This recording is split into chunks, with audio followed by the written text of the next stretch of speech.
Bro চলো আমরা বাইরে যাব। বাইরে কোথায়? আসলে আমি আর আমার বান্ধবী মাধুর্য মিলে বাগানের দিকে যাচ্ছিলাম, আর তখন মা বললো তোমাকেও সাথে নিয়ে গিয়ে একটু ঘুরিয়ে আনতে। তুমি তো আসার পর থেকে আর বাড়ির ভেতর থেকে বের হওনি। চলো তোমায় পুরো বাড়িটা ঘুরিয়ে দেখাবো। ওহ রিয়েলি, খুব ভালো, চলো তাহলে। হে দর্শক, আসসালামু আলাইকুম। তো গল্পতে যাওয়ার আগে আপনাদের কাছে একটা অনুরোধ, আপনারা যারা যারা চ্যানেলের নতুন তারা তারা অবশ্যই চ্যানেলটিকে সাবস্ক্রাইব করে দেবেন। আর আপনারা কে কোন জেলা থেকে গল্পটি শুনছেন তা অবশ্যই নিচে কমেন্ট করে জানাবেন। তো চলুন গল্পে চলে যাই।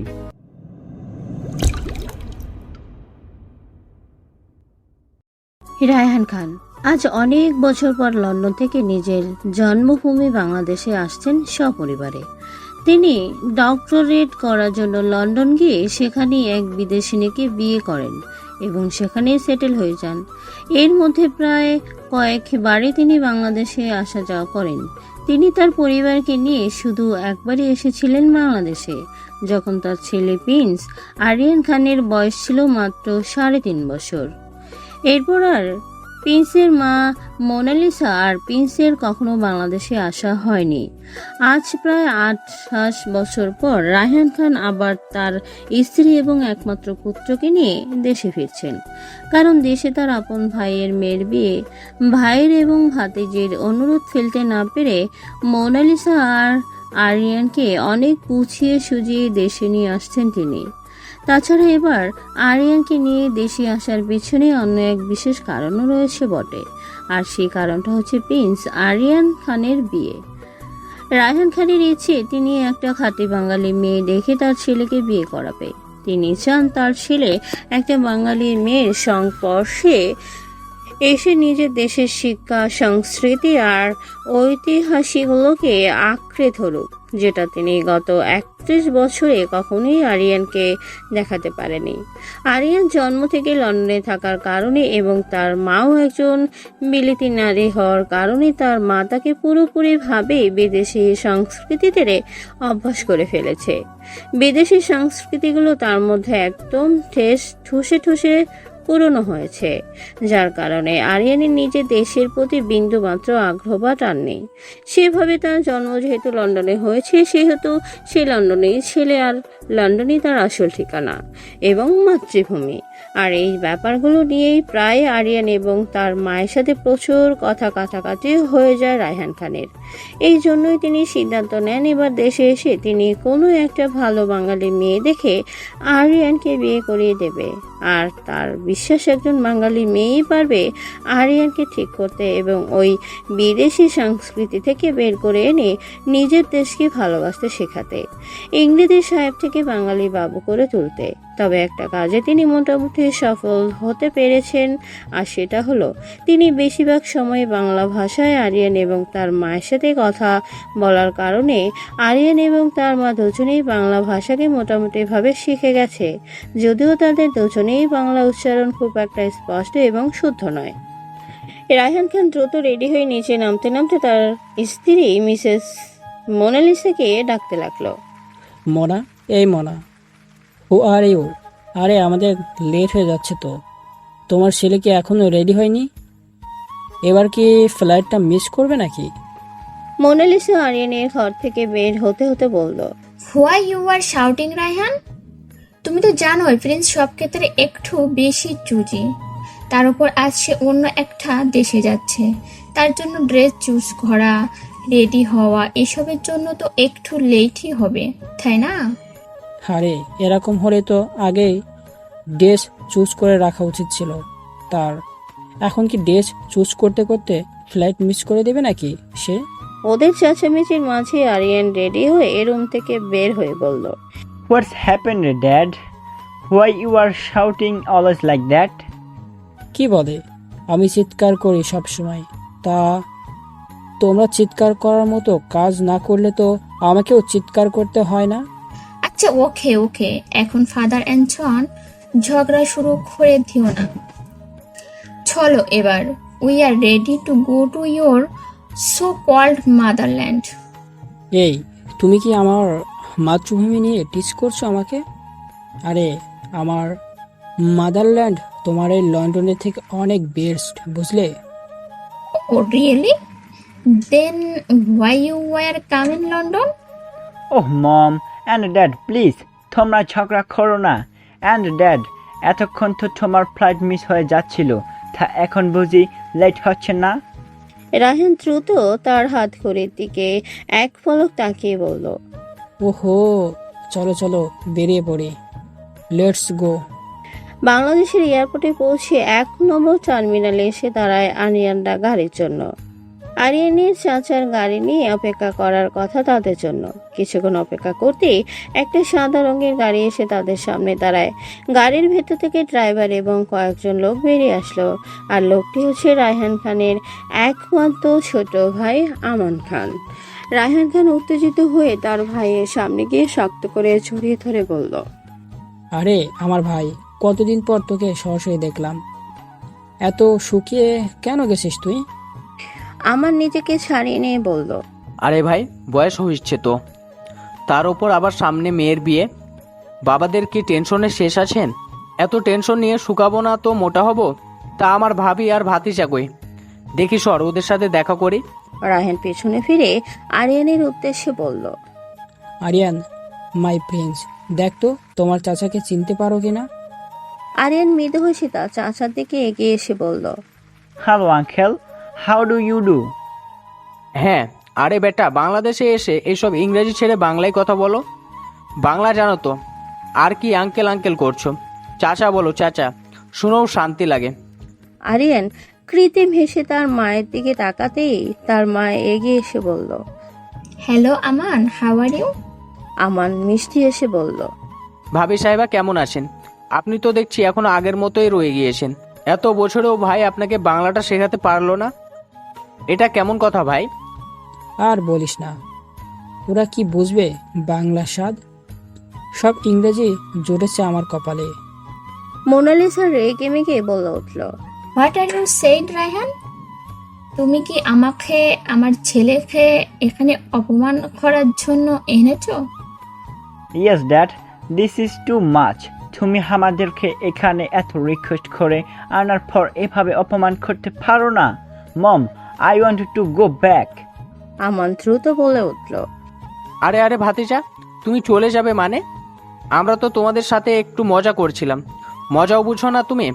আচ্ছা আচ্ছা, ওকে, আমরা আর কোনো মজা করব না তোমাদের সাথে। এবার বাড়ি চলো কেমন? তোমার বোন আর চাচি অপেক্ষা করে বসে আছে তোমাদের জন্য। ভাবি চলুন, ভাই গাড়িতে ওঠো। ওরা গাড়িতে উঠে বসে ড্রাইভার ওদের লাগেজগুলো গাড়িতে তুলে নিয়ে ড্রাইভিং সিটে বসে গাড়ি স্টার্ট দিল। গাড়ি চলছিল তার আপন গতিতে। মাঝপথে বিপত্তি বাঁধল রাস্তার জ্যাম। আর ঢাকায় রাস্তার জ্যামে আটকাবে না এমন হওয়া চান্স খুবই কম। এদিকে আরিয়ান আর তার মা তো অস্থির হয়ে পড়েছে, কারণ তারা লন্ডনে কখনোই এমন পরিস্থিতির শিকার হয়নি। যদিও আরিয়ান এবং তার মা এই পরিস্থিতির শিকারের আগেও একবার হয়েছিল বাংলাদেশে এসে, কিন্তু তখন আরিয়ান অনেকটা ছোট থাকায় তার সেসব মনে পড়ছে না। বর্তমানে আরিয়ান প্রচন্ড বিরক্ত হয়ে আছে তার বাবার উপর। সে তার বাবার উদ্দেশ্যে বিরক্তকার সুরে বলে উঠল, what the hell is this dad?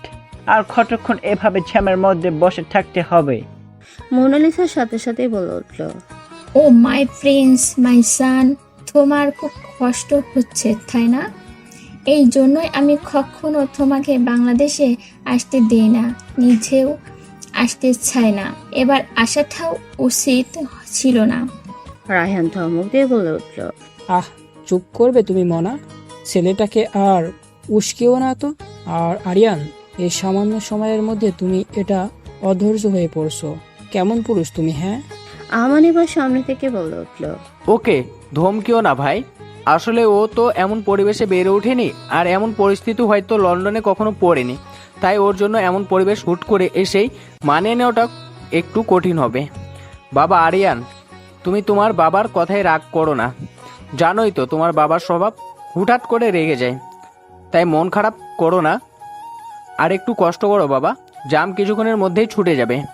Aryan তার চাচার উদ্দেশ্যে বলল, uncle, you are so good, but my dad is very rude. আরিয়ানের এই কথা শুনে আরিয়ানের বাবা চোখ গরম করে ছেলের দিকে তাকালে, আর বাকিরা সবাই হুহা করে হেসে উঠল, সাথে গাড়ির ড্রাইভার সহ। প্রায় 1 ঘন্টা পর আরিয়ানরা তার দাদুর বাড়িতে এসে পৌঁছালো। গাড়ি বাড়ির সামনে এসে দাঁড়াতেই বাড়ির ভেতর থেকে ছোট বড় সবাই এসে হুমড়ি খেয়ে পড়লো গাড়ির সামনে। ড্রাইভার গাড়ি থেকে নেমে আমাদের পাশের ডোর আর পিছনের ডোর খুলে দিতেই প্রথমে আমান আর রায়হান গাড়ি থেকে নামলো। ওরা নামতেই সবাই রায়হানের সাথে সৌজন্য সাক্ষাৎ সারতে লাগলো। আর ওইদিকে আরিয়ান আর তার মা গাড়ির সামনে এত মানুষ দেখে গাড়ি থেকে নামার সাহসই পাচ্ছে না। আরিয়ান তো ভেবেই পাচ্ছে না একটা বাড়িতে এত মানুষ কিভাবে থাকতে পারে। এদিকে বাইরে সবাই আরিয়ান আর তার মাকে দেখার জন্য অস্থির হয়ে উঠেছে। রায়হান আর আমান আরিয়ান আর মোনালিসাকে নামার জন্য বললে মোনালিসা আরিয়ানকে নামতে বলে নিচেও নেমে পড়ে। এদিকে আরিয়ান গাড়ি থেকে নামছে না দেখে আমান আরিয়ানের হাত ধরে তাকে গাড়ি থেকে নামিয়ে আনে। আরিয়ান গাড়ি থেকে নামতেই বাচ্চা থেকে বুড়ো সবাই হা করে আরিয়ানকে দেখতে লাগলো। আরিয়ান সবাইকে এভাবে তাকিয়ে থাকতে দেখে অস্বস্তি বোধ করতে লাগলো। সে অসহায় চোখে তার মা বাবার দিকে তাকাতে লাগলো। আমান সবার উদ্দেশ্যে বলল, আরে তোমরা হা করে কি দেখছো? ও আমাদের আরিয়ান, চিনতে পারছো না তোমরা? আমানের বউ রাশেদা নিজের গায়ে হাত দিয়ে বলল, মাশাআল্লাহ, ও আমাদের সেই ছোট্ট আরিয়ান। কত বড় হয়ে গেছো বাবা তুমি, কত লম্বা হয়েছো। বাহ, ভালো আছো তো বাবা? চিনতে পারছো আমাকে? আমি তোমার রাশেদা চাচি। আরিয়ান মৃদু হাসলো। রাশেদা এবার মোনালিসার কাছে গিয়ে মোনালিসার হাত ধরে বলল, কেমন আছো বিলেতি ভাবি? কত বছর পর এলে বলো তো? এতদিনে বুঝি আমাদেরকে দেখতে মনে চাইলো? মোনালিসা মৃদু হেসে রাশেদার থেকে নিজের হাত ছাড়িয়ে নিয়ে বলল, আই এম ফাইন। তুমি কেমন আছো? বাই দ্য ওয়ে, তোমার মেয়ের তো বিয়ে, তা কোথায় সে ব্রাইড মামনি?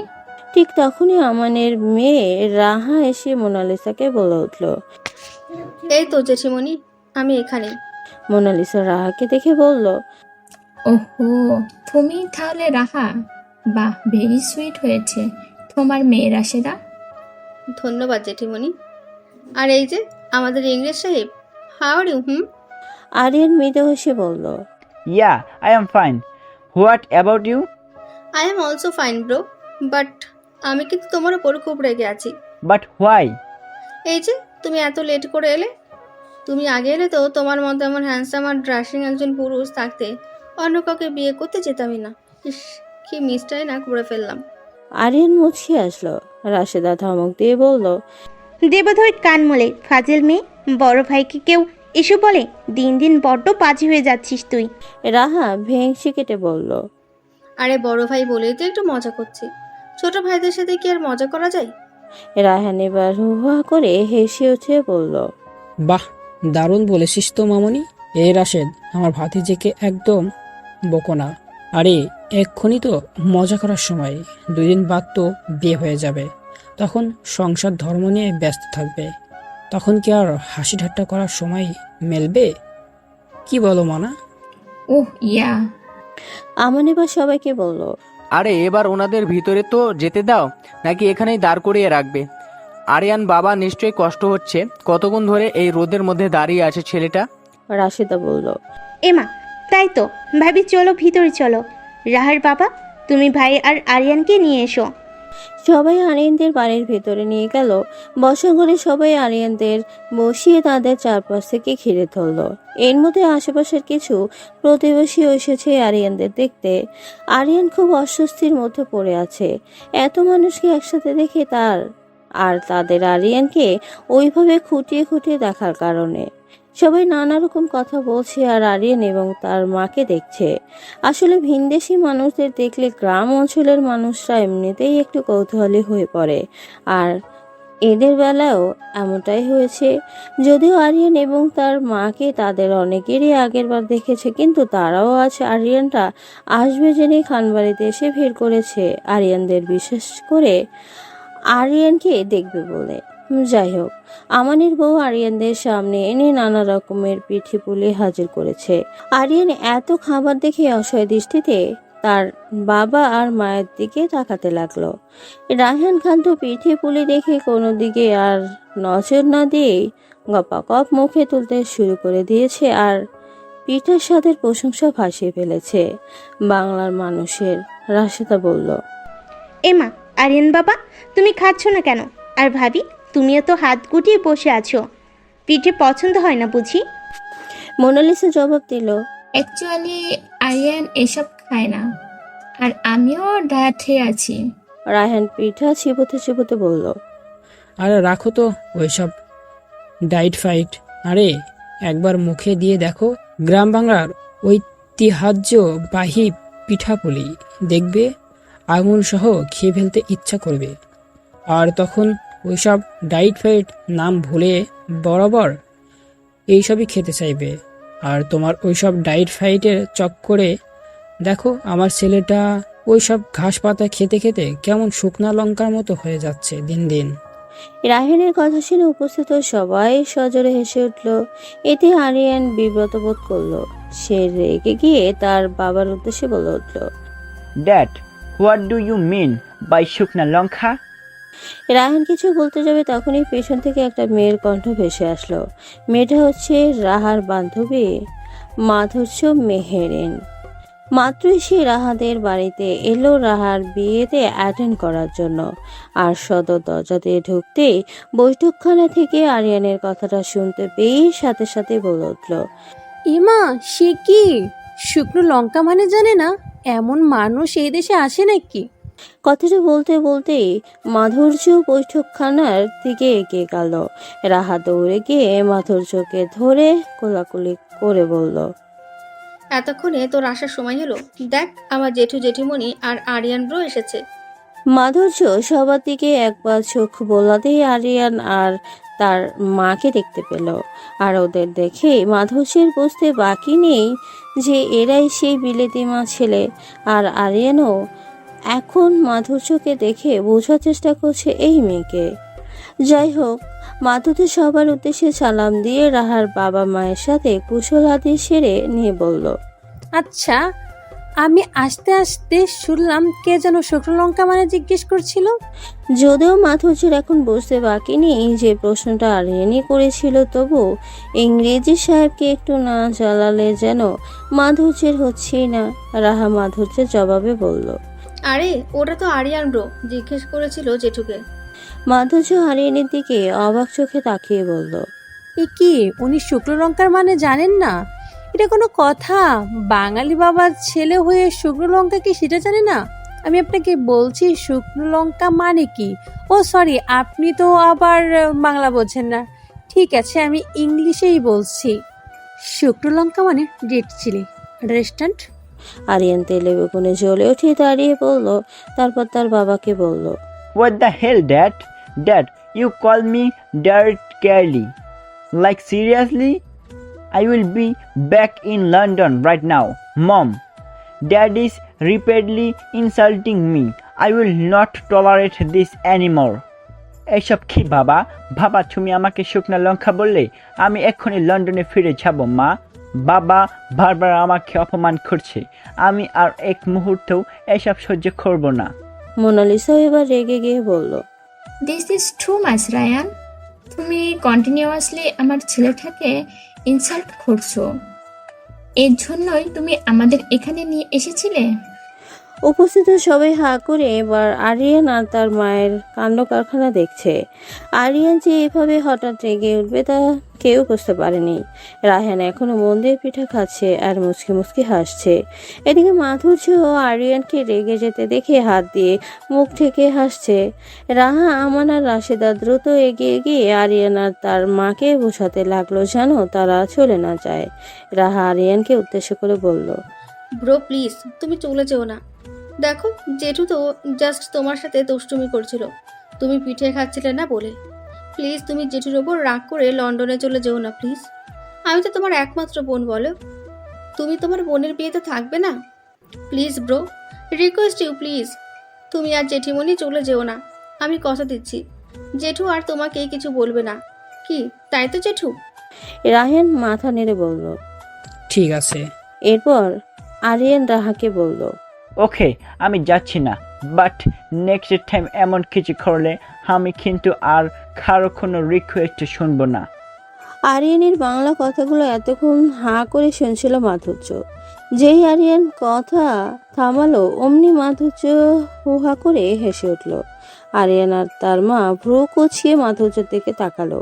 বাকি সবাইও মাধুর্যের হাসির কারণ জানতে জিজ্ঞাসা দৃষ্টিতে তাকিয়ে আছে, কিন্তু রাহা মাধুর্যের হাসির কারণটা বুঝতে পেরে চোখ গরম করে মাধুর্যকে ইশারা করলো থামার জন্য। সাথে সাথে মাধুর্য অনেক কষ্টে হাসি থামিয়ে গলাটা হালকা ঝাড়া দিয়ে চারপাশে একবার চোখ বোলালো।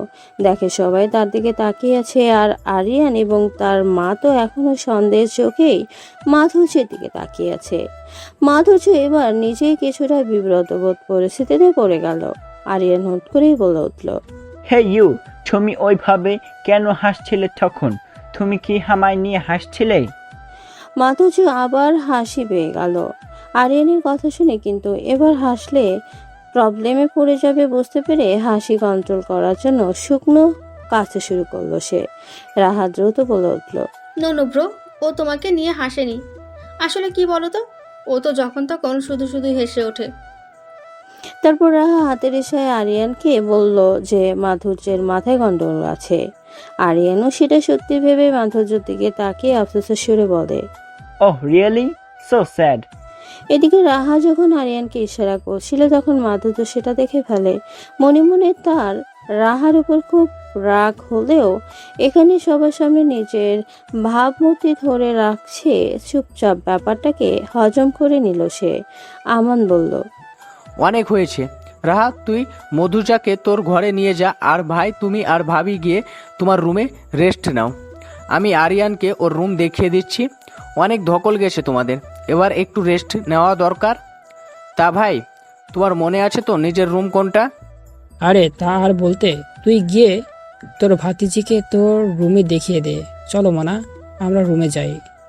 মৌনালিসা বসে থেকে উঠে আরিয়ানের উদ্দেশ্যে বলল, Go and rest, my prince, and call me if you need anything, okay? আমান বলল, আরে ভাবি, চিন্তা করো না, আমরা তো আছি। প্রিন্সের যখন যা প্রয়োজন সব আমরাই ব্যবস্থা করব, তোমরা যাও।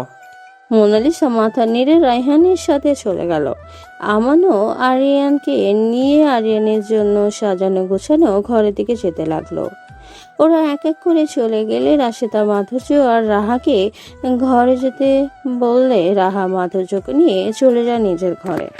মাধুর্য ঘরে ঢুকেই ব্যাগপত্র পেছনে ফেলে রাহাকে দপাদপ কয়েকটা কিল বসিয়ে দিয়ে বলল, কুত্তি শাকচুনি, তুই ইংরেজকে কি দেখেছিলি তখন হাতের ইশারায়? আমি পাগল? তুই এই ইংরেজটার কাছে আমি পাগল বানালি? রাহা অনেক কষ্টে মাধুর্যের হাত থেকে নিজেকে ছাড়িয়ে নিয়ে বিছানায় বসে বলল, আরে গাধি, তুই বুঝছিস না কেন? তখন ওইটা না বললে তো ব্রো আবারও রেগে যেত, আর তখন আবার চলে যেতে চাইতো। তাই পরিস্থিতি শান্ত করার জন্যই আমি ওইটা বলেছি, বুঝলি?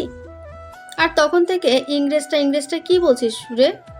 আমার ব্রোর কি নাম নেই নাকি? জানিস কত সুন্দর নাম ব্রোর, প্রিন্স আরিয়ান খান। জোস না? মাধুর্য মুখ ভেঙচি দিয়ে রাহার পাশে গিয়ে বসে বলল, হ্যাঁ, তাতে কি এসে গেল? নাম কি রাখা আছে? দেখ তো, মনে হচ্ছে ইংরেজি ছাড়া ছাড়া আর ভুলভাল কয়েকটা বাংলা বলা ছাড়া আর কিছুই পারে না মনে হচ্ছে না, বিলেতি মাল। এই একদম আমার ব্রোকে নিয়ে ভুলভাল বকবি না। তুই যেমনটা ভাবছিস ব্রো মোটেও তেমন নয়। হ্যাঁ, এটা ঠিক যে সে বাংলাটা খুব ভালো পারে না, আর কেন পারে না এটাও নিশ্চয়ই তুই বুঝতে পারছিস। আর বাংলা পারে না বলে যে সে কিছুই পারে না, এইটাও ভুলেও ভাবতে চাস না। জানিস ব্রো কত শিক্ষিত আর ব্রিলিয়ান্ট একটা ছেলে? জানলে তো আকাশ থেকে পড়ার মতো অবস্থা হবে তোর। মাধুর্য এক গালে হাত দিয়ে কিছুটা তাচ্ছিল্য সুরে বলল, ওহো তাই, তাহলে বলে ফেল দেখি, জেনে নিয়ে আমিও একটি আকাশ থেকে পড়ি। হাসছিস তো? ঠিক আছে, শোন তাহলে। ব্রো অক্সফোর্ড ইউনিভার্সিটি থেকে গ্র্যাজুয়েশন এবং পিএইচডি কমপ্লিট করে এখন সে ইউনিভার্সিটিরই একজন প্রফেসর হিসেবে জয়েন করেছে। জেঠুর কাছ থেকে শুনেছি অক্সফোর্ড ইউনিভার্সিটির সব মেয়েরা নাকি ব্রোর জন্য পাগল। অনেক মেয়ে তো নাকি প্রপোজও করে দিয়েছে ব্রোকে, এমনকি অনেকে তো হুমকিও দিয়েছে নাকি যে ব্রোকে না পেলে মরে যাবে, আরো ব্লা ব্লা ব্লা। কিন্তু ব্রো নাকি কাউকেই পাত্তা দেয় না। মাধুর্য গাল থেকে হাত সরিয়ে ভ্রু উঠিয়ে বলল, বাহ, তাহলে তো দেখছি তোর ব্রো একেবারে লন্ডনের হিরো। তা প্রফেসর না হয়ে হিরো বা মডেল হয়ে গেলেই তো পারতো। হ্যাঁ, ব্রো তো এইসবের অফার পেয়েছিলই, কিন্তু তার নাকি এইসব ভালো লাগে না, তাই সেই প্রফেশনটাই বেছে নিয়েছে। বুঝলাম, কিন্তু যাই বলিস, তোর ওই ব্রিলিয়েন্ট ইংরেজি ভাইটাই কিন্তু আমি এই কয়েকদিন প্রচুর জ্বালাবো। কেন জানিস? কেন? কারণ ওটা একে তো ইংলিশ, তার উপর আবার প্রচুর টেস্ট, যখন তখন রেগে ফায়ার হয়ে যায় দেখলাম, আর রাখলে একেবারে চোখ মুখ লাল টমেটোর মতো হয়ে যায়। এইসব মানুষদের রাগাতে তো মজা, তার উপর ভালো করে বাংলাও বোঝে না, তাই তিনটা বললে একটা বুঝবে, আর আমি ইচ্ছে মতো চালাতে পারবো একে।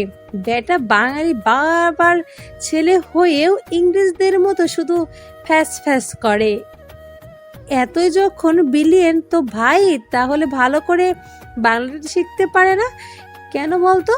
আর স্টুপিড, ওরা তো বেশিরভাগ সময় ইংলিশেই কথা বলে, আর বাড়িতে থাকলে জেঠুর সাথে টুকটাক বাংলায় কথা হয়, তাই বাংলাটা ভালোভাবে আসে না ওদের। এটাই তো স্বাভাবিক, তাই না? যেমন আমরা ইংরেজি জানলেও ওদের মতো করে ইংরেজি শব্দগুলো উচ্চারণ করতে পারি না, কারণ আমাদের আশেপাশে সবসময় কেউ ওই রকমভাবে ইংরেজি বলে না। তেমনি ওরাও বাংলা জানলেও আমাদের মতো স্পষ্ট এবং শুদ্ধভাবে বাংলা উচ্চারণ করতে পারে না, কারণ ওদের আশেপাশের মানুষরা হাতে গোনা কয়েকজন বাদে বাকি সবাই সারাক্ষণ ইংলিশেই কথা বলে। আর যে যেটা শুনে আর বলে অভ্যস্ত, সে তো সেটাই ভালো পারবে, তাই না? তাও ঠিক আছে, বাদ দে, আমি খুব টায়ার্ড বুঝলি, অনেকক্ষণ পথ জার্নি করে এসেছি, আমি একটু ঘুমাবো, একদম ডিস্টার্ব করবি না কিন্তু আমায়। এখন ঘুমাবি? কিছু খাবি না? না, খিদে নেই, একেবারে দুপুরে লাঞ্চ করে নেব।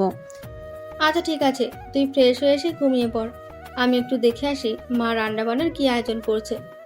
ওকে, যার দরজাটা বাহির থেকে আটকিয়ে দিয়ে যাস, না হলে আমি ঘুমানোর সময় ভেতর থেকে দরজা লাগালে আমার আবার তোর বারান্দায় না হয় রান্নাঘরে কাটাতে হবে আমার ঘুম না ভাঙা পর্যন্ত।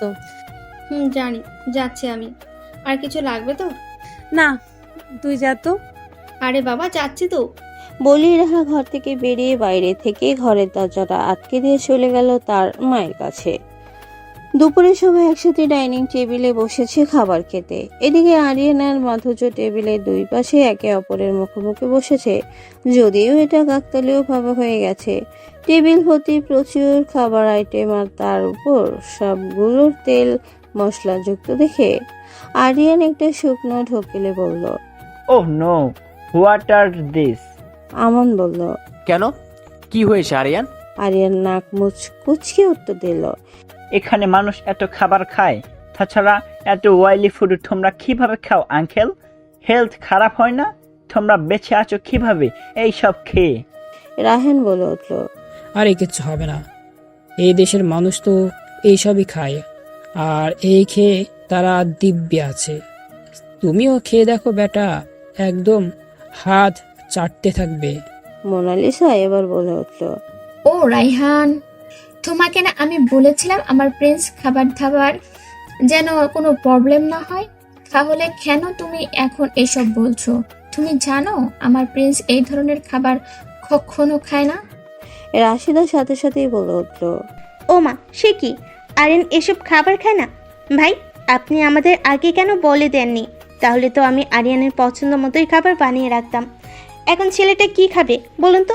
বাবা আরিয়ান, তুমি কি খাবে বাবা? আমি বলো তো, আমি এখনই দৌড়তো গিয়ে বানিয়ে আনছি। ইস, ছেলেটা এখন না খেয়ে বসে থাকবে। মোনালিসার সাথে সাথেই বলল, তোমার ভাইয়ের তো এটাই সমস্যা, আমার ছেলেকে কিভাবে কষ্ট দেয়া যায় সেই চিন্তাই ওর মাথায় থাকে। রাহেন রেগে বেগে বলে উঠল, কি বললে? আমি তোমার ছেলেকে কষ্ট দেওয়ার চিন্তায় থাকি? আরিয়ান কি শুধু তোমার ছেলে? সে কি আমার ছেলে নয়? আমি আমার ছেলেকে কষ্ট দেওয়ার চিন্তা করি, এই কথাটা তুমি ভাবলে কিভাবে? রাহেনের কথায় মোনালিসা তাচ্ছিল্য হাসি দিয়ে মুখ ঘুরিয়ে নিল।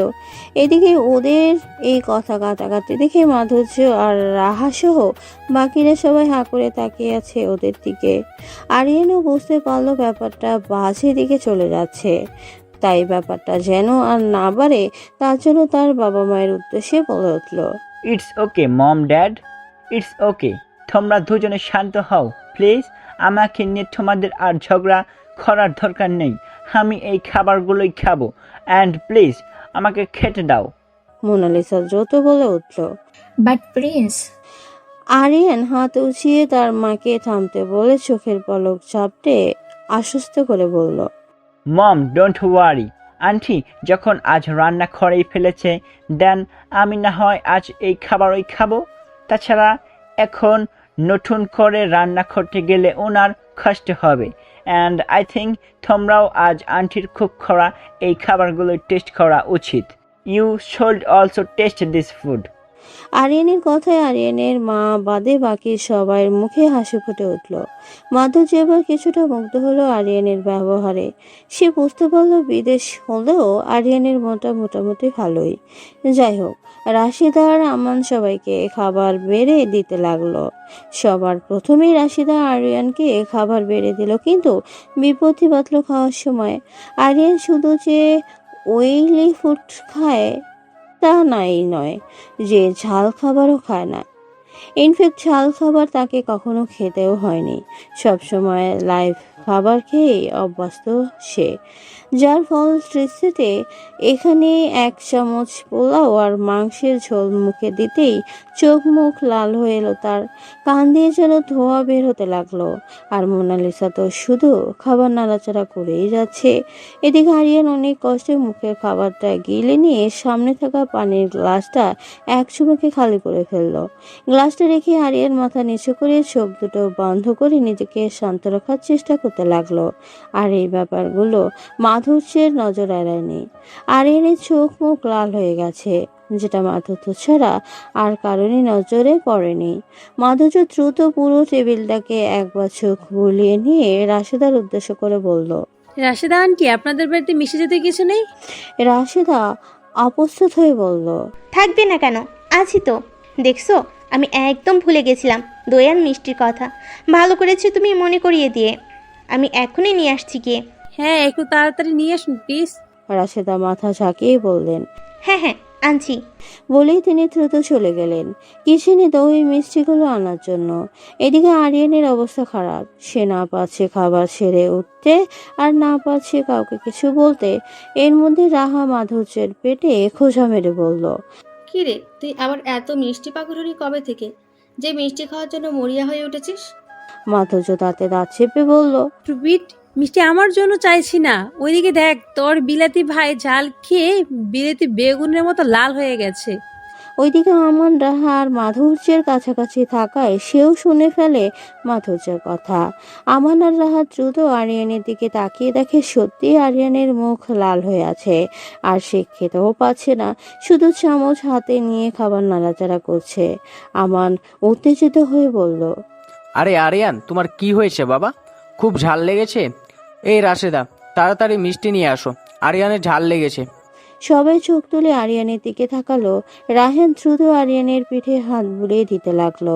কি হয়েছে প্রিন্স, তোমার কি ঝাল লেগেছে? আমাদের বলনি কেন? দ্রুত পানি খাও।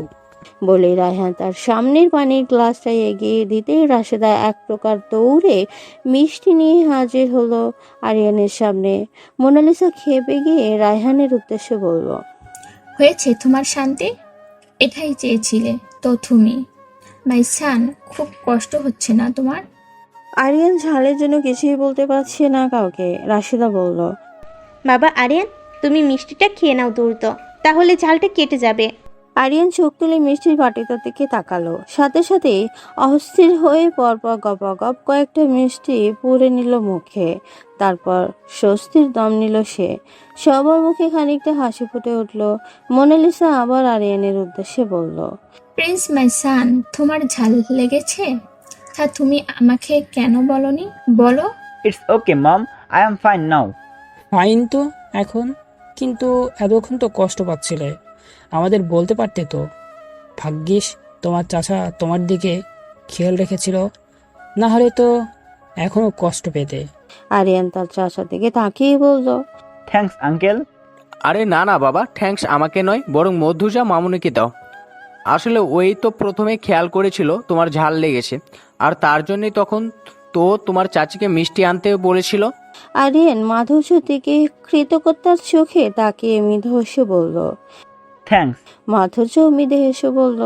It's okay. রায়হান আর মোনালিসা মাধুর্যের দিকে কৃতজ্ঞতার চোখে তাকালো। রায়হান মাধুর্যের উদ্দেশ্যে বলল। ধন্যবাদ মামনি, তোমার জন্য আজ আমার ছেলেটা কষ্ট থেকে বাঁচলো। মাধুর্য ভদ্রতার সাথে বলল। ইটস ওকে আঙ্কেল, এই সামান্য কারণে এত ধন্যবাদ দেওয়ার কি আছে? রাশেদা এবার মিষ্টি এসে বলল। সত্যি মাধুর্য, তুমি তাহলে এই জন্যই তখন আমাকে মিষ্টির জন্য পাঠিয়েছিলে? দেখেছো, আমরা তো কেউই খেয়াল করিনি আরিয়ানের যে ঝাল লেগেছে। আসলে আমারই ভুল হয়েছে। আরিয়ানকে তখন ওই খাবারটা দেওয়াই উচিত হয়নি। বাবা আরিয়ান, তোমাকে আর এসব খাবার খেতে হবে না। বিশ্বাস করো, আমি যদি আগে জানতে পারতাম তুমি এসব তেল ঝাল খাবার খেতে পাও না, তাহলে আমি আগে তোমার পছন্দের খাবারটাই রেডি করে রাখতাম। ওইদিকে দেখো, তোমার মা এখনও না খেয়েই বসে আছে। তুমি চাচিকে বলো তো তুমি কি খাবে। ভাবি, তুমিও বলো তুমি আর আরিয়ান কি খাবে। আমি দৌড়তে গিয়ে সেগুলো বানিয়ে নিয়ে আসছি। কিন্তু এতক্ষণ ওরা না খেয়ে বসে থাকবে? তাও তো কথা, সব দোষ আসলে আমারই আগে জেনে নেওয়া উচিত ছিল আরিয়ানের পছন্দ অপছন্দ। রায়হান বলল। না বৌমা, আসলে দোষটা আমারই হয়েছে।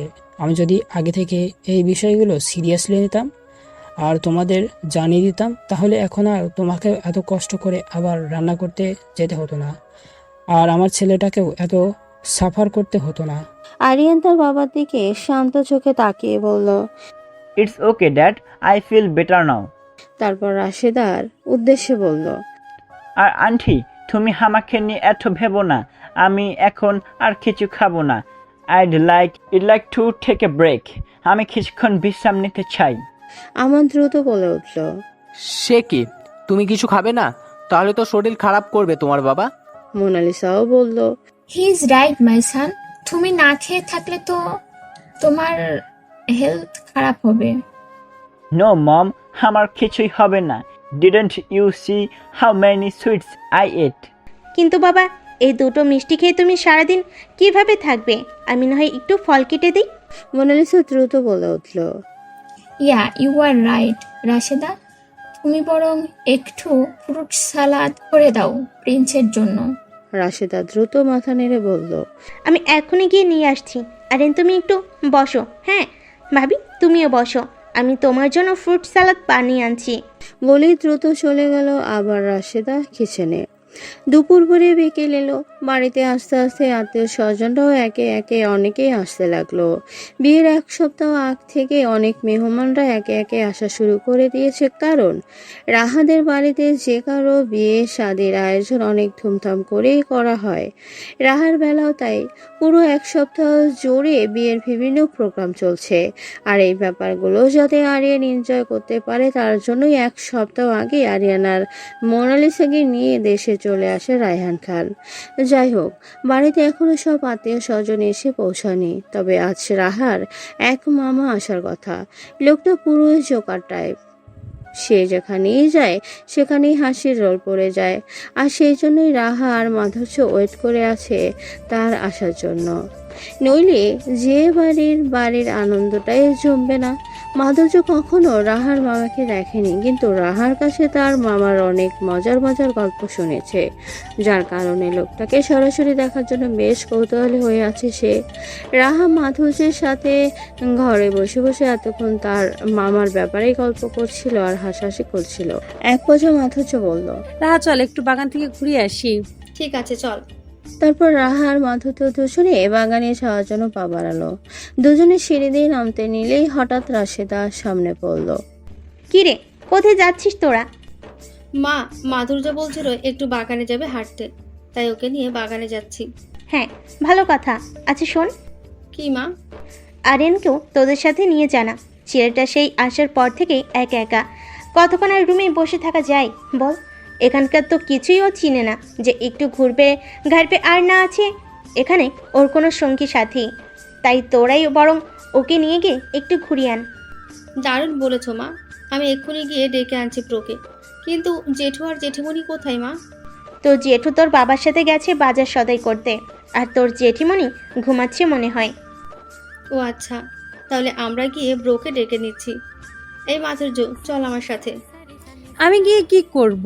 তুই বরং গিয়ে ওনাকে নিয়ে আয়, আমি এখানে অপেক্ষা করছি। আচ্ছা ঠিক আছে। বলেই রাহা দৌড় লাগালো আরিয়ানের ঘরের দিকে।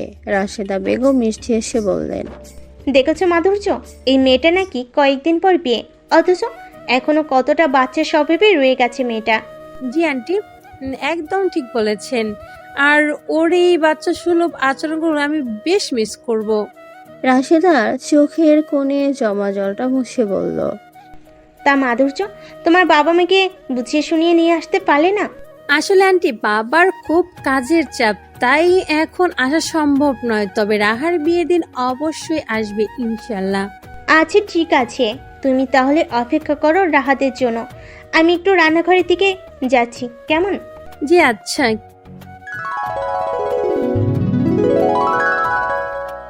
দরজা নক করতে ল্যাপটপ থেকে মুখ তুলে দরজা থেকে তাকিয়ে আরিয়ান বলল, হু ইজ দিস? ব্রো, আমি রাহা। দরজা খুলে বেরিয়ে আসো। ওহ, জাস্ট ওয়েট এ মিনিট। বলে আরিয়ান ল্যাপটপ বন্ধ করে হাতের আঙ্গুলের সাহায্যে নিজের চুলগুলো ব্রাশ করতে করতে গিয়ে দরজা খুলে দিল। দরজা খুলতেই রাহা মিষ্টি এসে আরিয়ানকে বলল, ব্রো চলো, আমরা বাইরে যাব। বাইরে কোথায়? আসলে আমি আর আমার বান্ধবী মাধুর্য মিলে বাগানের দিকে যাচ্ছিলাম, আর তখন মা বললো তোমাকেও সাথে নিয়ে গিয়ে একটু ঘুরিয়ে আনতে। তুমি তো আসার পর থেকে আর বাড়ির ভেতর থেকে বের হওনি। চলো, তোমায় পুরো বাড়িটা ঘুরিয়ে দেখাবো। আরিয়ান খুশি হয়ে বলল, ওহ রিয়েলি, খুব ভালো, চলো তাহলে। হ্যাঁ চলো। ওইদিকে মাধুর্য রাহাদের জন্য অপেক্ষা করতে করতে ঘটে গেছে আর এক ঘটনা। রাহার মা যখন মাধুদের সাথে কথা বলে কিচেনের দিকে চলে যায়, তখন তার ঠিক কিছুক্ষণের মধ্যে আরবদের পোশাক গায়ে শেখদের মতো দেখতে এক লোক এসে হাজির হলো মাধুর্যের সামনে।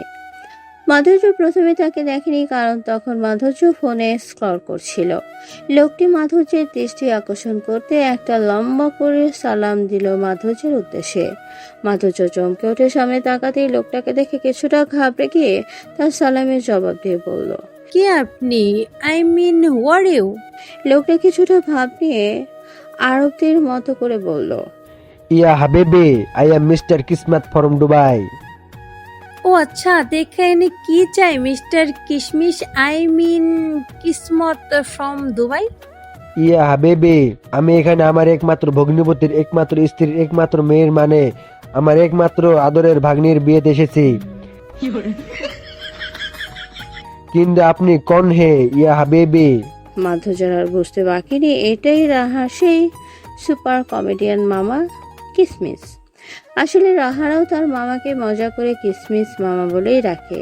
মাধুর্য মুখে হাসি ফুটিয়ে তোলে কিসমিসের উদ্দেশ্যে কিছু বলার আগেই পিছন থেকে রাহার আরিয়ান এসে হাজির। রাহা তার মামাকে দেখে উত্তেজিত কণ্ঠে বলল, কিশমিশ মামা। মাধুর্য আর কিসমত দুজনেই রাহার দিকে তাকালো। রাহা দৌড়ে তার মামার কাছে এলো। কিশমিশ মামা, তুমি চলে এসেছো? কখন এলে? আর আমাদের ডাকুনি কেন? ইয়া হাবিবি, মাই ডিয়ার ভাগ্নি, কাইফা হালুকা। হুম। ও সরি মাই ডিয়ার ভাগ্নি, তুমি তো আমার এরাবেগ বুঝো না। আমি বলছি যে তুমি কেমন আছো? হ্যাঁ, অনেক ভালো। তুমি এসে গেছো, তাই এখন আরো বেশি ভালো লাগছে। খুব আনন্দ হবে এবার। কিসমত এবার মাধুর্যর দিকে ইশারা করে রাহাকে উদ্দেশ্য করে বলল, তা মামা, এই হাবিবা কে তো চিনতে পারলাম না। ওহ মামা, তোমাকে আমার বেস্ট ফ্রেন্ড মাধুর্যের কথা বলেছিলাম না, এই হচ্ছে সেই মাধুর্য। ও আচ্ছা আচ্ছা, কাইফা হালুকা ইয়া হাবিবি।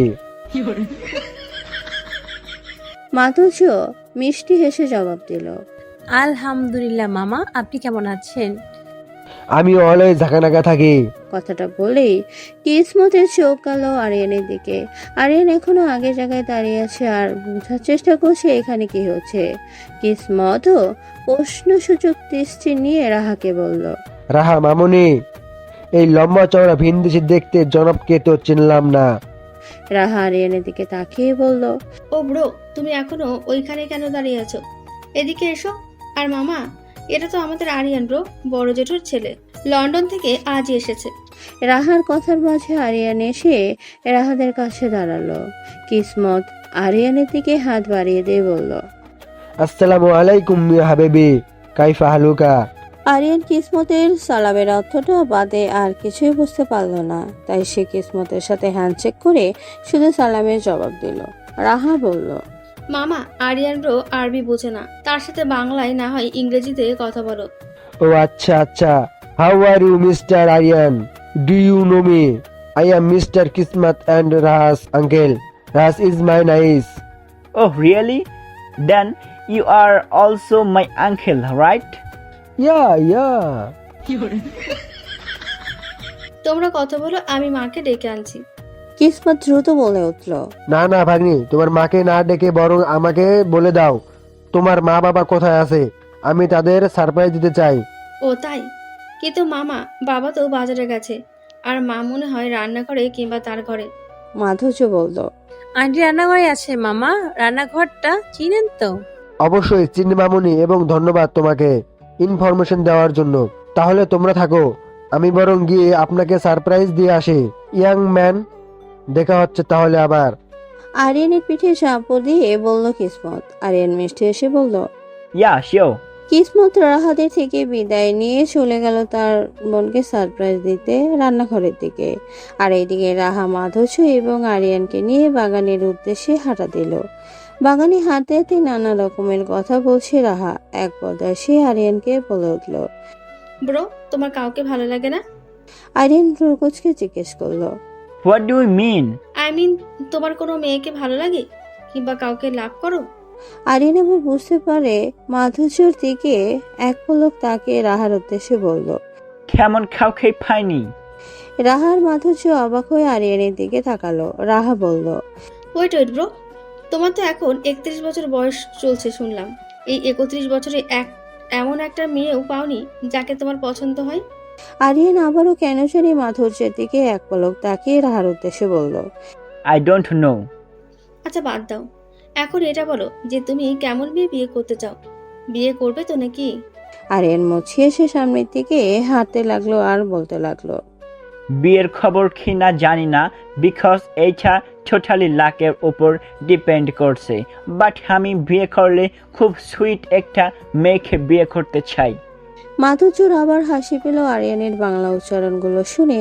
তবে সে নিজেকে সামলে নিল, কারণ শত হলেও এতে তো বেচারার কোনো দোষ নেই।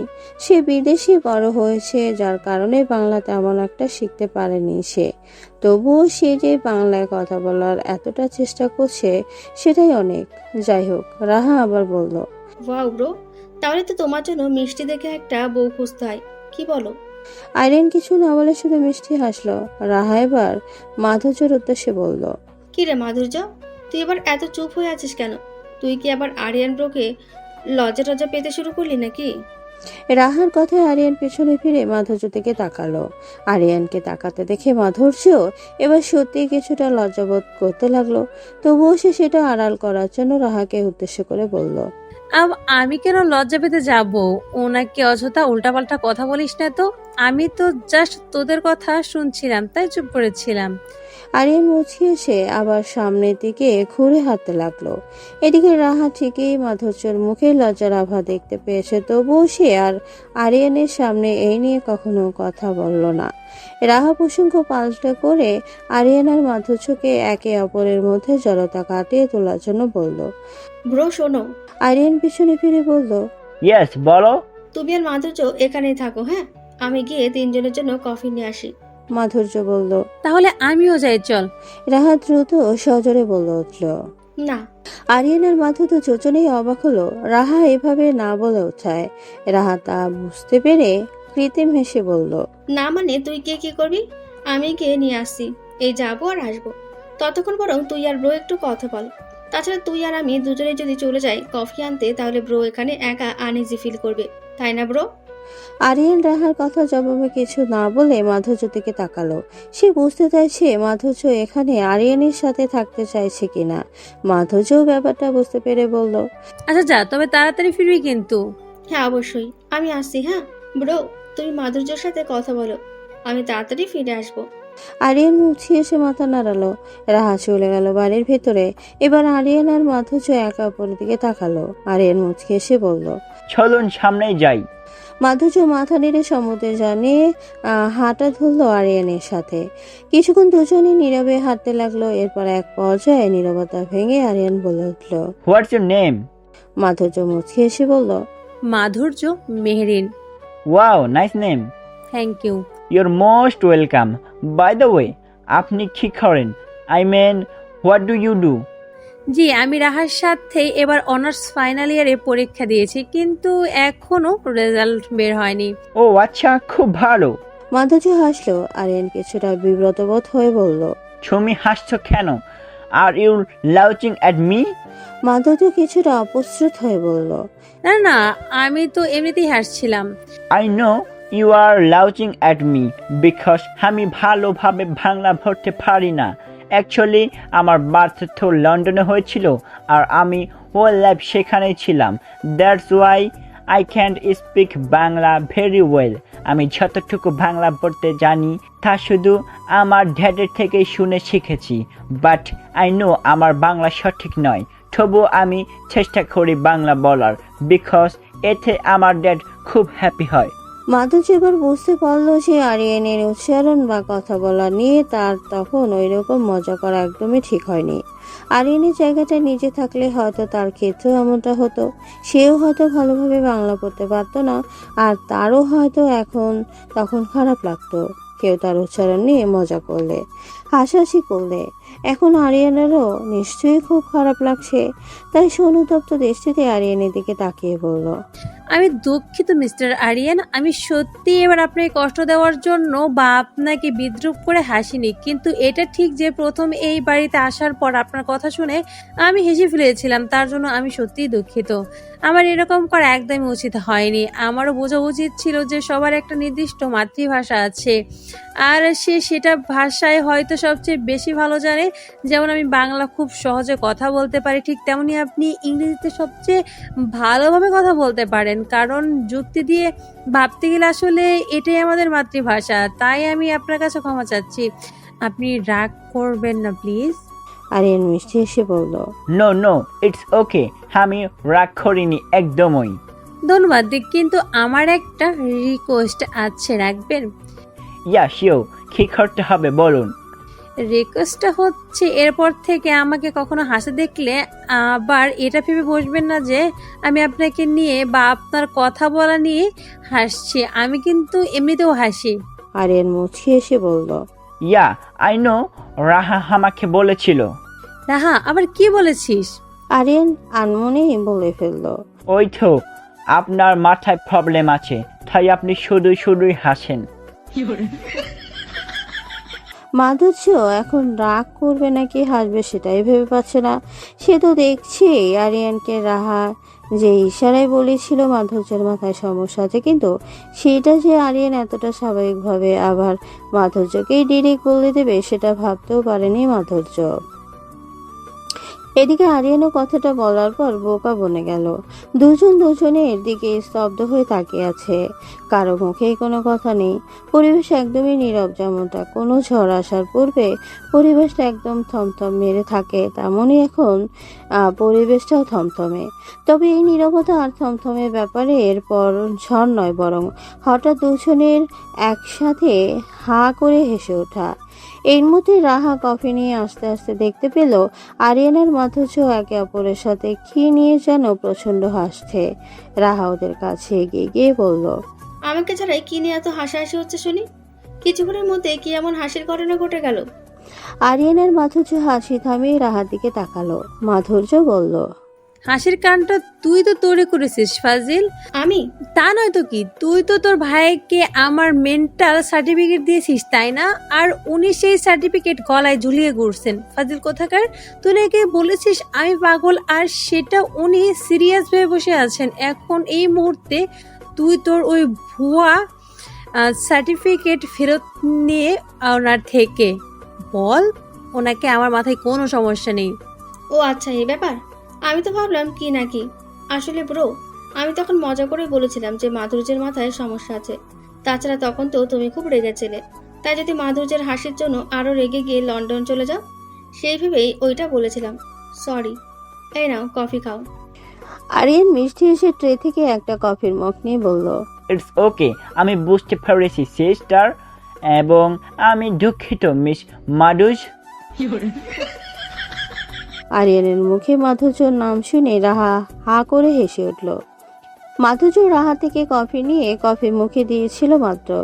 আরিয়ানের মুখে নিজের নামের ওই রকম জঘন্য বিকৃতি শুনে নাকে মুখে গিয়ে কফি উঠল তার। আরিয়ান দ্রুত মাধুর্যর কাছে গিয়ে এসে বলল, কি হয়েছে মাধুজ, আর ইউ ওকে? মাধুর্য কোনো রকম নিজেকে সামলে নিয়ে বলল, I am okay mister Aryan, কিন্তু আমার নাম মাধুর্য, মাটুর্য না। ও সরি, ইউ মেন মাধুষা। এবার রাহা আরো শব্দ করে হেসে উঠল। সে মাধুর্যকে বলল, আরে মাধুর্য, আগে যেটা বলছিলি সেটাই ভালো ছিল, কিন্তু এখনকারটা তো আরো জঘন্য। ওহ সরি, ইউ মেন মাধুর্য। আমি কিছুই বুঝতে পারছি না, কি বলছেন আপনি এত সব? কিসের চ্যালেঞ্জ? আপনাকে এত কিছু বুঝতে হবে না, আপনি শুধু আমার নামটা ঠিকঠাক ভাবে বলতে শিখে নিন। ওকে, বলুন মাধুর্য। আরিয়ান অসহযোগে তাকিয়ে বলল, মাধুর্য? প্রায় 5-6 বার মাধুর্য বলাতে গিয়ে আরিয়ানকে দিয়ে সে তার নামের সঠিক উচ্চারণ করাতে ব্যর্থ হয়। মাধুর্যের এখন ধৈর্যের বাঁধে ভেঙে গেছে। এমন সময় রাহা কফিতে চুমুক দিয়ে বলল, হয়েছে, আর তোদের কাউকে এই নাম নিয়ে যুদ্ধ করতে হবে না। ব্রো, তুমি যখন মাধুর্যের পুরো নামটা বলতে পারছো না, তখন আমি তোমার জন্য ওর নামটা একটু কাট করে সহজ করে দিই। তুমি এবং মাধুর্যকে জাস্ট মাধু বলো, কি পারবে তো? আরিয়ান মিষ্টি এসে মাধুর্যর দিকে তাকিয়ে বলল, অফকোর্স মাধু। মাধুর্য এবার রেগে মেগে কিছু একটা বলতে যাবে, ঠিক তখনই পেছন থেকে রায়হান আর আমান এসে উঠল। রায়হান রাহাদের উদ্দেশ্যে উত্তেজিত কণ্ঠে বলে উঠল, কে আবার হাডুডু খেলছে রে? এই তোরা হাডুডু খেলিস নাকি? তাহলে কিন্তু আমরাও খেলবো। কত বছর হাডুডু খেলি না, কি বলিস আমান?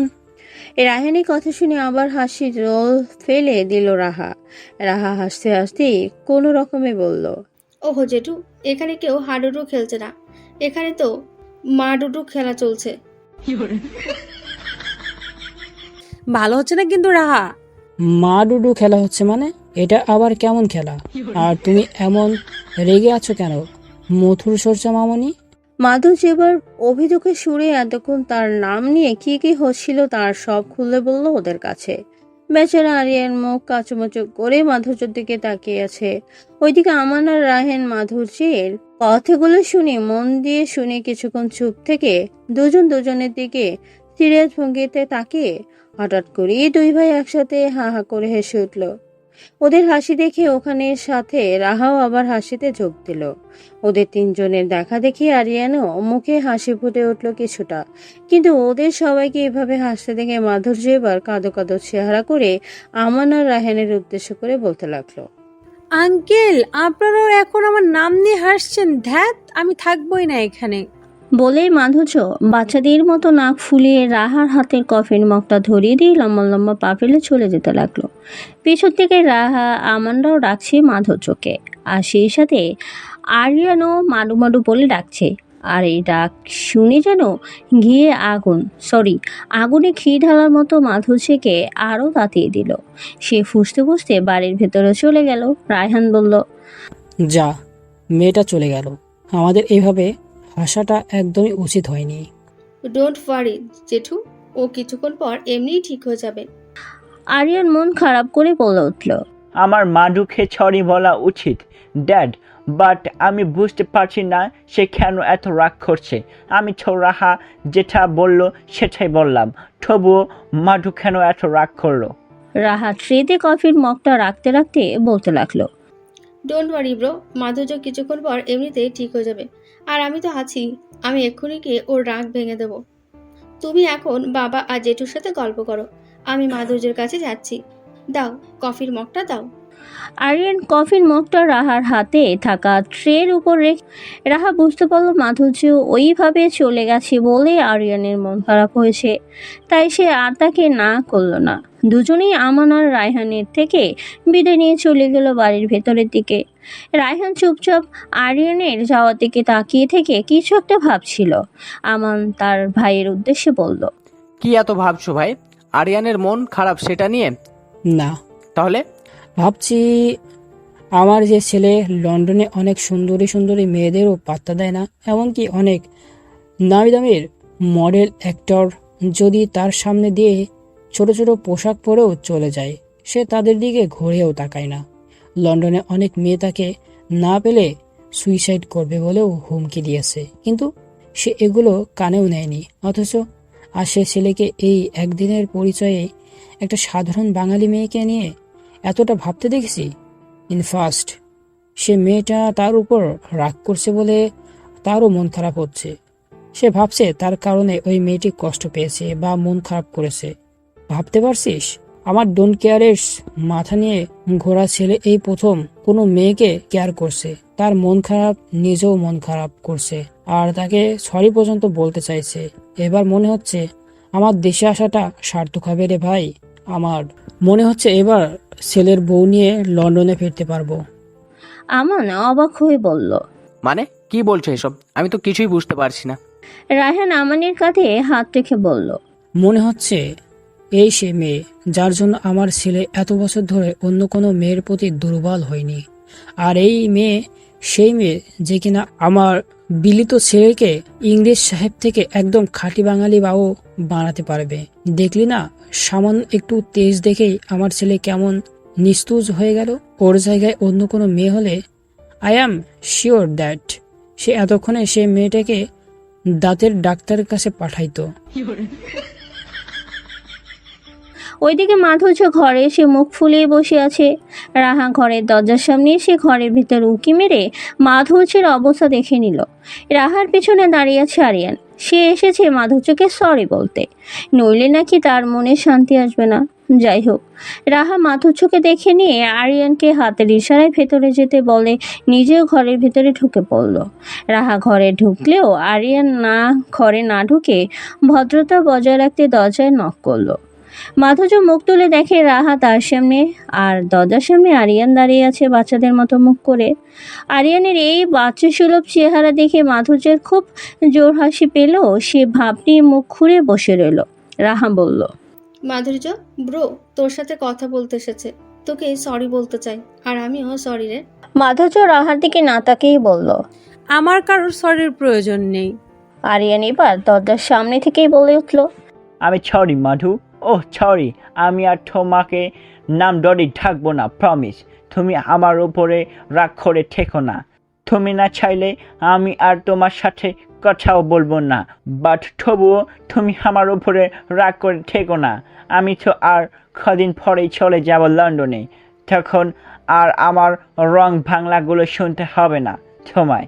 সো এই কদিন না হয় আমাকে একটু সহ্য করে নাও।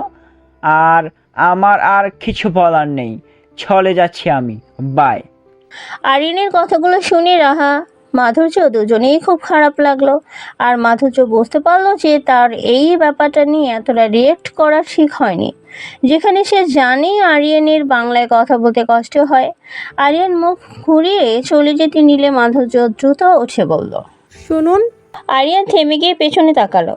মাধুর্য মুচকি এসে বলল, আমি আমার রাগ তুলে নিলাম, আপনি আপনার প্রমিস তুলে নিন না। আপনাকে কষ্ট করে আমাকে মাধুর্য ডাকতে হবে না, আর মাধুও ডাকতে হবে না। আপনি এখন থেকে আমাকে মেহরিন বলে ডাকতে পারেন। কি পারবেন তো, নাকি এটাও সমস্যা হবে? আরিয়ান মিষ্টি এসে বলল, পারবো মেরিন। মাধুর্য কপালে হাত চাপড়ে বলল, এবারও? আরিয়ানের মুখটা সাথে সাথেই আবার চুপসে গেল। তা দেখে মাধুর্য ফিক করে হেসে দিয়ে বলে, আচ্ছা ঠিক আছে, তবু ভালো যে মেরিটন অন্তত একটা নাম হয়েছে। মাডুর থেকে তো মেরিনই ভালো। আরিয়ান, মাধুর্য আর রাহা তিনজনই এবার একসাথে হেসে উঠল। কেটে গেছে 2 দিন। এর মধ্যে রাহার মামা কিসমতের কমেডি তো আছেই। আর সেই সাথে বাড়ি ভর্তি মেহমানদের আনাগোনা।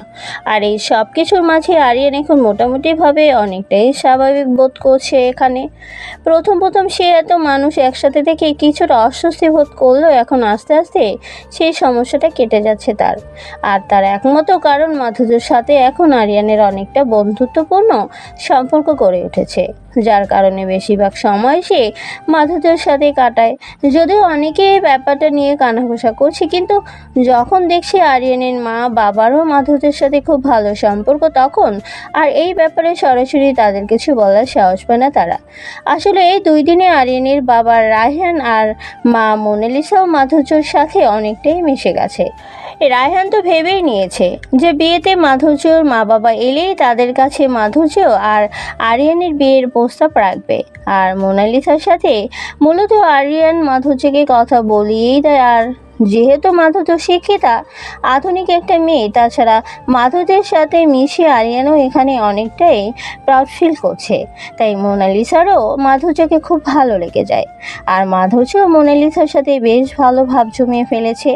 ছেলের সাথে সাথে মাও এখন সুযোগ পেলেই মাধুর্যের সাথে গল্পে আড্ডায় মেতে ওঠে, যার কারণে মোনালিসারও এখন আর তেমন একটা বিরক্তি লাগছে না এখানে থাকতে। আজ রাহা ও আরিয়ানের ফুপু আর তার মেয়ে এসেছে কানাডা থেকে। যদিও রাহার ফুফাতো বোন সানা বাংলাদেশে কখনোই তেমন একটা আসতে চায় না, কিন্তু এবার আরিয়ানের আসার খবর পেয়ে সে নিজে থেকেই উঠে পড়ে লেগেছিল এখানে আসার জন্য। অবশ্য তার মা সেলিমাও চায় আরিয়ানের সাথে তার মেয়ের বিয়ে দিতে, কিন্তু আগে দুইবার এই ব্যাপারে আরিয়ানের বাবা মায়ের কাছে প্রস্তাব দিলেও তারা সেই প্রস্তাব প্রত্যাখ্যান করে দেয়, কারণ আরিয়ান নিজে এই প্রস্তাবে না করে দেয়। যাই হোক, আসার পর থেকে আরিয়ানের সাথে সানা বা সানার মা কারোরই দেখা হয়নি, কারণ আরিয়ান মাধুর্য এবং রাহা আর তার অন্যান্য কয়েকজন কাজিনের সাথেই নদীর পাড়ে ঘুরতে গেছিল। সেখানে প্রায় অনেকক্ষণ ঘোরাঘুরির পর রাহারা সবাই বাড়িতে এসে পৌঁছালো। আরিয়ানের একটা ফোন কল আসায় সে কল অ্যাটেন্ড করার জন্য সবাইকে বলে ফোন রিসিভ করে বাড়ির দিঘির পাড়ে চলে যায় হাঁটতে হাঁটতে। আর রাহারা সবাই বাড়ির ভেতরে চলে যায়। আরিয়ান কথা বলছে প্রায় আধা ঘন্টা ধরে। এখন পর্যন্ত সানা আর তার মা আরিয়ানের দেখা না পেয়ে একে ওকে জিজ্ঞেস করছে আরিয়ানের কথা। মোনালিসাকে জিজ্ঞেস করলে মোনালিসা বলে সেও এখনও আরিয়ানকে দেখেনি। এই কথা বলেই মোনালিসা মাধুর্যকে ডেকে নিয়ে তার সাথে করে ঘরে চলে যায় কিছু একটা বলতে। আর এদিকে সানা মাধুর্যের সাথে মোনালিসার এত ভাব দেখে জ্বলে পড়ে খারখার হওয়ার অবস্থা। সানা রেগে মেগে নিজের ঘরের দিকে চলে যায়। ঘরে গিয়ে সে বারান্দায় গিয়ে দাঁড়াতেই হঠাৎই তার চোখ পড়ে বাড়ির এক পাশে দিঘিটার দিকে। সানা যেন মেঘ না চাইতেই জলই পেয়ে গেল। দ্রুত সে দিঘির দিকে যাওয়ার জন্য পা বাড়ালো। এদিকে মোনালিসা তার ঘরে গিয়ে মাধুর্যকে বলল, ম্যারিনা মাই সুইট হার্ট, তুমি নাকি খুব ভালো শাড়ি পরাতে পারো। জি আন্টি, কিন্তু কেন? অ্যাকচুয়ালি তোমার আঙ্কেল আমাকে রিকোয়েস্ট করেছে রাহার ওয়েডিং এ শাড়ি পরতে, তো আমি চাই তুমি আমাকে সুন্দর করে শাড়ি পরিয়ে দাও। ও শিওর আন্টি, আপনি একদম চিন্তা করবেন না। আমি যখন বলবেন তখনই আমি আপনাকে শাড়ি পরিয়ে দিতে চলে আসবো। মোনালিসা মিষ্টি এসে বলল, গুড গার্ল, এই জন্যই I like you. But Marina, what is my prince? থাকে তো অনেকক্ষণ দেখছি না। সে তো তোমাদের সাথেই গেছিল। আন্টি ডোন্ট ওয়ারি, উনি মনে হয় বাগানে বা দিঘির পাড়ে আছে। আসলে ওনার একটা ফোন কল এসেছিল, তাই উনি ফোনে কথা বলার জন্য বাড়ির বাইরে থেকে যায়। ও ভালো, চলো আমরাও একটু গার্ডেন থেকে ঘুরে আসি। তোমার আঙ্কেল তো সেই যে কোথায় গেছে এখনো ফেরার নাম নেই। ওকে চলুন তাহলে বাগান থেকে ঘুরে আসি। ওকে চলো। মাধুর্য আর মোনালিসা চলে যায় বাগানের দিকে। ওইদিকে সানা দৌড়ে দিঘির কাছাকাছি গিয়ে চারিদিকে একবার চোখ বুলিয়ে দেখে নীল আশেপাশে আর কেউ আছে কিনা। দেখলো যে কেউ নেই, তাই আরিয়ানও দিকের দিকে মুখ করে দাঁড়িয়ে কথা বলছে। সানা চুপি চুপি ধীর পায়ে এক পা করে আরিয়ানের পেছনে গিয়ে দাঁড়িয়ে যেই পেছন থেকে আরিয়ানকে জড়িয়ে ধরতে যাবে ঠিক তখনই আরিয়ান সেখান থেকে সরে অন্যদিকে যেতে লাগে আর সানা গিয়ে ধপাস করে দিঘির পানিতে পড়ে যায়। হঠাৎ করে পানিতে কিছু পড়ার শব্দে আর সানার চিৎকারে আরিয়ান চমকে উঠে পেছনে তাকায়, তাই দেখে সানা পানিতে পড়ে হাবুডুবু খাচ্ছে। আরিয়ান ভ্রু কচিয়ে সানার দিকে তাকাতেই সানার ডুবে যাওয়ার অভিনয়টা আরো ভালো করে করতে লাগলো আর ওকে পানি থেকে তোলার জন্য আরিয়ানকে অনুরোধ করতে লাগলো। আরিয়ান সেদিকে পাত্তা না দিয়ে ফোন কানে নিয়ে আবার কথা বলতে লাগলো, অন্যদিকে চলে যেতে লাগলো। আর পানিতে পড়ে সানা বারবার আরিয়ানকে ডাকতে লাগলো আর বলতে লাগলো, please help me Aryan baby, আমি ডুবে যাচ্ছি, প্লিজ আমাকে উপরে তোলো বেবি, প্লিজ সেভ মি। এইদিকে মাধুর্য আর মোনালিসা হাঁটতে হাঁটতে বাগানের দিকে যেতেই হঠাৎ মাধুর্যর চোখ গেল দিঘির দিকে। তার চোখ দুটো পুরো গোল গোল হয়ে গেল নিমেষে। সে দেখতে পেল সানা পানিতে পড়ে হাবুডুবু খাচ্ছে। ওইদিকে আরিয়ান ওই জায়গা থেকেও সেটা দেখছে না, সে এখনো ফোন নিয়েই ব্যস্ত। মাধুর্য দ্রুত আরিয়ানের নাম ধরে চিৎকার করে ডেকে উঠল। এবার মোনালিসা অবাক হয়ে সেই দিকে তাকাতেই সেও এই দৃশ্য দেখল। মাধুর্য এবার ছুটে লাগালো সেদিকে। মাধুর্যর পেছন পেছন মোনালিসাও দ্রুত সেদিকে পা বাড়ালো। মাধুর্যকে দিঘির কাছে দৌড়ে যেতে দেখে সানা রাগে দাঁত কিরমির করতে লাগলো, কারণ তার পরিকল্পনা ভেস্তে দেবে এখন। মাধুর্য দিঘির সামনে গিয়েই অস্থির হয়ে গেল কি করবে ভেবে, কারণ মাধুর্য নিজেও সাঁতার জানে না আর ওইদিকে আরিয়ানও ফোনে ব্যস্ত। মোনালিসা দ্রুত ওদের কাছে পৌঁছে সানাকে বলতে লাগলো, ও নো সানা বেবি, তুমি পানিতে ঘুরে পড়ে গেলে। কথাগুলো বলেই সে দ্রুত আরিয়ানকে ডাকতে লাগলো, প্রিন্স মাই সান, তাড়াতাড়ি এদিকে এসো, পন্ডে পড়ে গেছে।